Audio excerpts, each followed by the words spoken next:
and they're on the medication, so I expect them to be right for later in the week. After how's the preparation going on for the match against Samoa?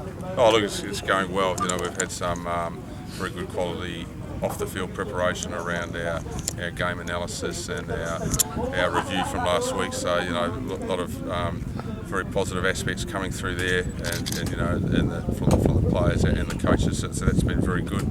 This morning, just starting to put a few things into place that we've talked about. You saw us working on our defence and also on our set plays. And you know, this afternoon we'll start to put our attacking game together. And yeah, preparation's going really well. At this point in time, who are the players down on exactly basis? No, I think we've got a couple of front rowers and a couple of backs. Appy and Wise in the training, how they're doing? Oh, it's good to see Appy and Wise back in the group. Yeah, they just arrived back in Fiji at the end of last week, so we gave them the weekend off. But yeah, we're really looking forward to getting back in the Fijian jumper.